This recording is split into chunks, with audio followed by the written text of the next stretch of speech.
David Goggins, ये नाम सुनते ही दिमाग में आता है। हौसला, दृढ़ता और तकलीफ सहने की अद्भुत क्षमता। लेकिन डेविड गोगिंस असल में है कौन? किस चीज की वजह से एक इंसान बार बार अपनी शरीर और दिमाग की सीमाओं को पार करता है? गोगिंस एक रिटायर्ड नेवी सील और अल्ट्रा मैराथन रनर पूरी दुनिया में एक आदर्श बन गए हैं, सिर्फ अपनी शारीरिक ताकत के लिए नहीं, बल्कि अपने अंदर के अदम्य साहस के लिए।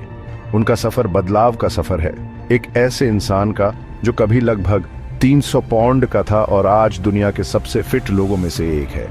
उनकी कहानी किसी विशेषाधिकार या जन्मजात प्रतिभा की नहीं है, बल्कि निरंतर आत्म खोज, सीमाओं को पार करने और दिमाग पर विजय पाने की है।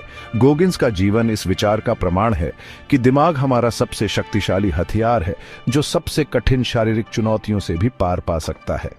गोगिंस का जीवन मानवीय इच्छा शक्ति की ताकत का प्रमाण रहा है।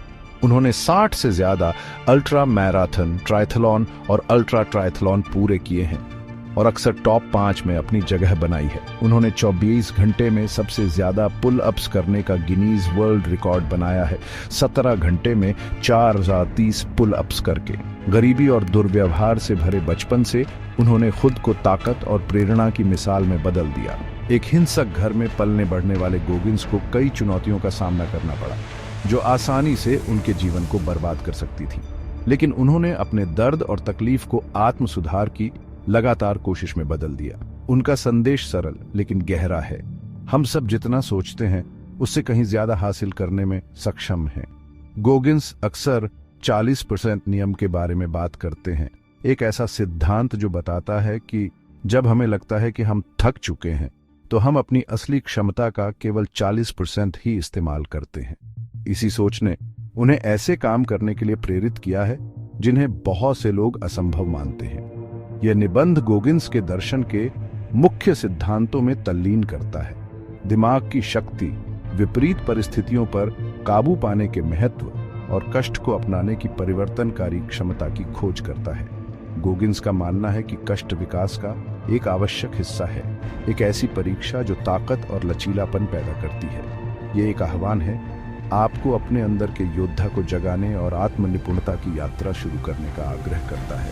गोगिंस की कहानी सिर्फ शारीरिक सहनशक्ति के बारे में नहीं है, यह मानसिक दृढ़ता के बारे में है। महानता हासिल करने के लिए दर्द और परेशानी से आगे बढ़ने की क्षमता के बारे में है। गोगिंस की कहानी आशा की किरण है, जो हमें याद दिलाती है कि हमारा अतीत हमारे भविष्य का फैसला नहीं करता। हम कहां से आए हैं या हम किस दौर से गुजरे हैं, इससे कोई फर्क नहीं पड़ता।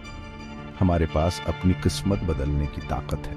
उनका जीवन एक शक्तिशाली अनुस्मारक है कि हम अपनी परिस्थितियों से नहीं, बल्कि अपनी सोच से सीमित हैं। यह उस शक्ति का प्रमाण है जो हमारे पास अपनी कहानियों को फिर से लिखने और महानता हासिल करने की है, चाहे हमारे खिलाफ कितनी भी मुश्किलें क्यों ना हो। डेविड गोगिंस का सफर इस बात का एक शानदार उदाहरण है कि क्या संभव है जब हम अपनी सीमाओं से परिभाषित होने से इनकार करते हैं और इसके बजाय उनसे आगे बढ़ना चुनते हैं, संघर्ष को अपनाते हैं और दूसरी तरफ मजबूत होकर उभरते हैं। गोगिंस के अनुसार दिमाग हमारा सबसे ताकतवर हथियार है, लेकिन हमारा सबसे बड़ा दुश्मन भी। इसमें हमें अकल्पनीय ऊंचाइयों तक ले जाने या हमें निराशा की गहराई में खींचने की क्षमता है। दिमाग दोधारी तलवार है जो निर्माण और विनाश दोनों में सक्षम है, और इसी द्वंद्व में हमारी सबसे बड़ी चुनौतियां निहित हैं। यह एक युद्ध का मैदान है जहां हमारे सबसे गहरे डर, असुरक्षाएं और सीमित विश्वास हमारी क्षमता के खिलाफ युद्ध छेड़ते हैं। हर दिन हम एक आंतरिक संघर्ष का सामना करते हैं। हमारे उस हिस्से के बीच एक निरंतर रस्साकशी जो बढ़ना चाहता है और वह हिस्सा जो आराम और सुरक्षा चाहता है। यह आंतरिक संघर्ष थका देने वाला हो सकता है, लेकिन यहीं पर असली विकास होता है। अपनी असली क्षमताओं को अनलॉक करने के लिए हमें पहले इस आंतरिक युद्ध के मैदान को जीतना होगा। इसका मतलब है अपने डर का सामना करना, अपनी सीमित मान्यताओं को चुनौती देना और विकास के साथ आने वाली असुविधा से आगे बढ़ना। यह आसान रास्ता नहीं है, लेकिन अपनी क्षमता को साकार करने का यही एकमात्र तरीका है। गोगिंस अक्सर दिमाग के विभिन्न हिस्सों का वर्णन करने के लिए जेबों के रूपक का उपयोग करते हैं। प्रत्येक जेब हमारे मानसिक परिदृश्य के एक अलग पहलू का प्रतिनिधित्व करती है। उन क्षेत्रों से जहां हम सुरक्षित महसूस करते हैं, उन जगहों तक जहां हमें चुनौती दी जाती है और हमारी सीमाओं तक पहुंचाया जाता है। एक आराम की जेब होती है जहां हम आराम चाहते हैं और असुविधा से बचते हैं। ये वह जगह है जहां हम सुरक्षित महसूस करते हैं, लेकिन यहीं पर हम स्थिर भी हो जाते हैं। आराम की जेब में हमें चुनौती नहीं दी जाती है और परिणाम स्वरूप हम आगे नहीं बढ़ते। ये अस्थायी शांति का स्थान है, लेकिन यह दीर्घकालिक संतुष्टि की कीमत पर आता है। फिर विकास की जेब होती है जहां हम खुद को चुनौती देते हैं, असुविधा को अपनाते हैं और अपनी सीमाओं का विस्तार करते हैं। यहीं पर असली बदलाव होता है। विकास की जेब में हम लगातार खुद को आगे बढ़ा रहे हैं, नई चीजें सीख रहे हैं और मजबूत बन रहे हैं। ये संघर्ष का स्थान है, लेकिन यहीं पर हमें अपने सबसे बड़े पुरस्कार मिलते हैं। उनका तर्क है कि कुंजी यह है कि होशपूर्वक विकास की जेब को चुनें, अपनी कमजोरियों का सीधे सामना करें और दूसरी तरफ मजबूत होकर उभरें। इसके लिए हमारे आराम क्षेत्र से बाहर निकलने और हमारे रास्ते में आने वाली चुनौतियों को अपनाने के लिए एक जानबूझकर प्रयास की आवश्यकता होती है। यह एक ऐसा विकल्प है जो हमें हर दिन करना चाहिए, और यही वह विकल्प है जो अंततः हमें हमारी उच्चतम क्षमता तक ले जाएगा। इसके लिए अटूट आत्म जागरूकता और अनुशासन की आवश्यकता होती है। हमें लगातार सतर्क रहना चाहिए, उन विचारों और विश्वासों के प्रति जागरूक रहना चाहिए जो हमें रोकते हैं, और विकास के साथ आने वाली असुविधा से आगे बढ़ने के लिए पर्याप्त अनुशासित होना चाहिए। यह एक सतत प्रक्रिया है जिसके लिए समर्पण और दृढ़ता की आवश्यकता होती है। हमें आत्मसंदेह और भय की आवाजों को पहचानना सीखना चाहिए जो हमारे भीतर फुसफुसाती हैं, हमें आराम क्षेत्र में वापस जाने का आग्रह करती हैं। ये आवाजें लगातार आती हैं, लेकिन ये अजेय नहीं है। उन्हें स्वीकार करके और उनके बावजूद कार्य करने का चुनाव करके हम उनके जीवन पर उनके प्रभाव को कम करना शुरू कर सकते हैं। हमें इन आवाजों को चुप कराना चाहिए और उन्हें ताकत, साहस और लचीलेपन के अफर्मेशन से बदलना चाहिए। ऐसा करके हम अपने विकास और सफलता का समर्थन करने के लिए अपने दिमाग को फिर से प्रोग्राम कर सकते हैं। यह आत्म खोज और सशक्तिकरण की यात्रा है जो उद्देश्य और पूर्णता के जीवन की ओर ले जाती है। नेवी सील के रूप में गोगिंस का समय कथित सीमाओं से परे जाने की उनकी अटूट प्रतिबद्धता का प्रमाण है। सील प्रशिक्षण अपनी कठिन शारीरिक और मानसिक मांगों के लिए कुख्यात है, जिसे उन लोगों को बाहर निकालने के लिए डिजाइन किया गया है जिनमें दृढ़ता की मानसिक शक्ति का अभाव है।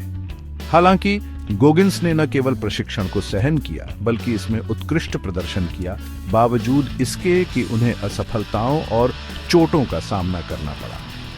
उन्होंने अपने शरीर और दिमाग को कगार पर धकेल दिया, खुद को और दुनिया को साबित कर दिया कि मानव क्षमता की कोई सीमा नहीं है।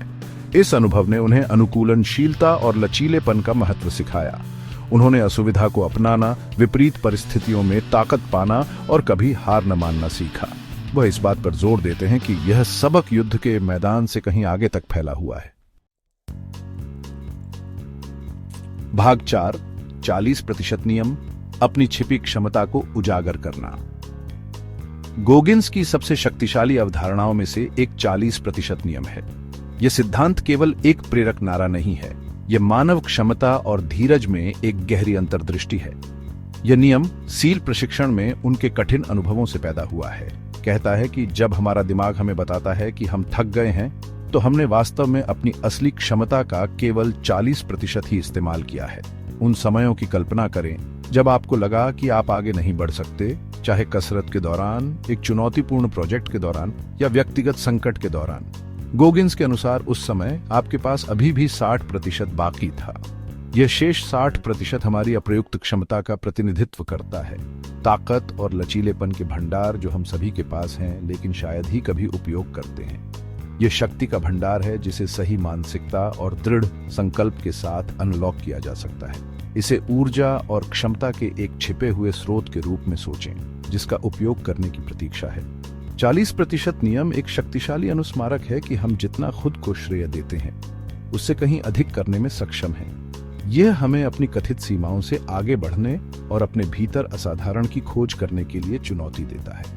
इस अवधारणा को जीवन के सभी क्षेत्रों में लागू किया जा सकता है, शारीरिक सहनशक्ति से लेकर मानसिक लचीलेपन तक, और यहां तक कि भावनात्मक ताकत तक। इस क्षमता को अनलॉक करने के लिए हमें अपने गवर्नर, उस आंतरिक तंत्र की आवाज को चुप करना सीखना चाहिए जो ऊर्जा का संरक्षण करना चाहता है और हमें हमारे आराम क्षेत्र के भीतर रखता है। यह गवर्नर एक सुरक्षा तंत्र की तरह है जिसे हमें नुकसान से बचाने के लिए डिजाइन किया गया है, लेकिन यह अक्सर हमें महानता हासिल करने से रोकता है। इस आंतरिक आवाज को पहचानकर और इसे अनदेखा करके हम अपनी सीमाओं को आगे बढ़ा सकते हैं और जितना हमने कभी सोचा था उससे कहीं अधिक हासिल कर सकते हैं। हमें दर्द, संदेह और थकान से आगे बढ़ना चाहिए, यह जानते हुए कि हमारी असली सीमाएं हमारी शुरुआती धारणा से कहीं आगे हैं। 40% नियम को अपनाने का अर्थ है असुविधा और अनिश्चितता को अपनाना, लेकिन इसका अर्थ विकास और परिवर्तन को अपनाना भी है। लगातार खुद को चुनौती देकर और अपने आराम क्षेत्र से बाहर निकलकर हम अपनी अप्रयुक्त क्षमता को उजागर कर सकते हैं और उल्लेखनीय कारनामे हासिल कर सकते हैं। याद रखें, अपनी पूरी क्षमता को अनलॉक करने की यात्रा आसान नहीं है, लेकिन यह अविश्वसनीय रूप से फायदेमंद है। भाग 5, कष्ट को अपनाना, असुविधा में विकास खोजना। गोगिंस विकास के लिए उत्प्रेरक के रूप में कष्ट को अपनाने के प्रबल समर्थक हैं। उनका मानना है कि चुनौतियों और विपरीत परिस्थितियों की कठिन परीक्षा में हमारे आराम क्षेत्र के बाहर ही असली परिवर्तन होता है। वह हमें सक्रिय रूप से असुविधा की तलाश करने, कष्ट को अपनाने के लिए प्रोत्साहित करते हैं, जैसा कि वह इसे कहते हैं, क्योंकि संघर्ष के इन्हीं क्षणों में हम लचीलापन बनाते हैं, मानसिक दृढ़ता विकसित करते हैं और अपनी असली क्षमता का पता लगाते हैं। इसका मतलब अनावश्यक दर्द या कठिनाई की तलाश करना नहीं है। यह असुविधा के साथ हमारे रिश्ते को फिर से परिभाषित करने के बारे में है।